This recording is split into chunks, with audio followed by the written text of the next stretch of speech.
kita berkunjung ke Museum Tani, terlebih dahulu kita tahu tujuan didirikan Museum Tani itu apa. Jadi Museum Tani ini didirikan untuk memberikan edukasi kepada para pengunjung tentang nilai-nilai kejuangan para petani. Jadi nanti diantaranya ada kerja keras, toleransi, kemudian jujur dan lain sebagainya. Nah, adik-adik karena koleksi yang ada di Museum Tani ini mungkin sudah familiar dengan adik-adik semuanya, sudah biasa melihat. Jadi kalau misalkan adik-adik pas datang ke sini terus lupu, garu, arek di tempatku juga banyak kayak gitu. Tapi memang bukan itu yang ingin kita sampaikan ke para pengunjung semuanya, tapi tentang pesan moral yang ada di alat tersebut. Jadi ini namanya lupu sama garu. Ini menjadi satu kesatuan, tapi ada bagian-bagiannya dan setiap bagian itu namanya sendiri-sendiri dan di setiap alat itu pun punya alat. Nah itu yang ingin kita sampaikan ke para pengunjung sehingga para pengunjung itu lebih mencintai tentang dunia pertanian. Karena kalau kita tanya setiap pengunjung, bahkan adik-adik sendiri kalau saya tanya maukah menjadi petani, pasti jawabannya tidak ada yang mau, dengan alasan yang kotor lah, pekerjaan yang kurang prestis dan lain sebagainya. Bisa dilanjut?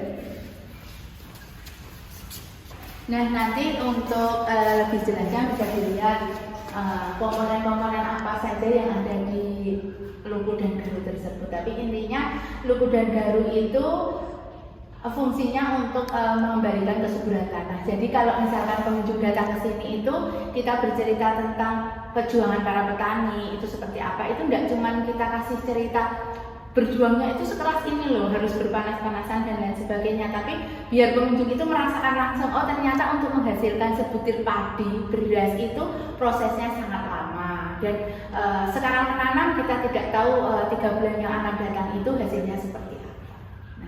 Nah, adik-adik di sini juga ada kalender Pranoto Mongso. Kalau adik-adik di sekolah itu ada kalender akademik, itu di dunia pertanian juga ada kalender Pranoto Mongso. Nah, fungsinya itu apa? Biar kalau kita pas nanam itu tepat waktu. Jadi jangan sampai salah pas musim penghujan kita nanamnya palawija dan lain sebagainya. Nah, adik-adik di sini saya sampaikan bahwa menjadi petani itu bukan kok orang bodoh yang misalkan kalau kita sekolah terus nilainya nggak bagus, terus putus sekolah dan lain sebagainya itu ya udah besok aku jadi petani. Itu nggak bisa. Menjadi petani itu harus pinter. Karena petani itu juga menguasai semua cabang ilmu pengetahuan, baik itu ilmu yang pasti kayak matematika, fisika dan lain sebagainya, juga ada ilmu tentang agama, kebudayaan dan lain sebagainya. Jadi harus benar-benar dipahami kalau kita itu mau menjadi petani sukses itu harus menguasai semua ilmu yang ada. Cuman petani itu nggak tahu kalau misalkan sudah belajar tentang ilmu alam, biologi dan lain sebagainya. Misalkan pas mau nanam itu nanti berbarengan dengan hewan apa yang berkembang biak di bulan itu Pak Tani tidak tahu kalau ternyata itu ada ilmunya kalau di sekolah dan lain sebagainya. Kalau misalkan kita mau toleransinya juga harus besar, karena kalau kita itu menuruti ego kita itu di musim kemarau dengan jumlah air yang tidak banyak itu bisa berebut, bisa cekcok dengan tetangga. Jadi petani itu tetangganya tidak cuma di rumah tapi juga di sawah, harus menjaga hubungan yang baik, dan petani itu harus bersyukur dengan cara wiwitan setiap panen. Dan kalau kita punya ternak itu juga pas ternak kita itu punya anak juga harus kita ada rasa syukurnya dengan bentuk kita berbagi dengan orang lain. Bisa dilanjut. Joko itu bisa munggul, terus asam dan lain sebagainya. Nah, itu bisa dilihat karena kalau lesung itu dari kayu jatuh juga kualitasnya lebih bagus. Jadi kayak menunjukkan status sosialnya. Kalau misalkan zaman dahulu itu status sosialnya itu tinggi, pasti kayunya itu dari kayu jati. Nah, fungsinya ini adalah alat untuk menumbuh padi sebelum adanya penggilingan. Nah, bukan hanya kita kok melihat lesung sudah biasa, tapi tidak. Kita tahunya kan lesung itu ada 2 bagian, ada lesung itu yang kayu ini, kemudian kalau yang tumbuh ini namanya alu. Jadi kalau misalkan kita mau menumbuk padi, padinya ditaruh di sini semuanya, kita tumbuk seperti ini.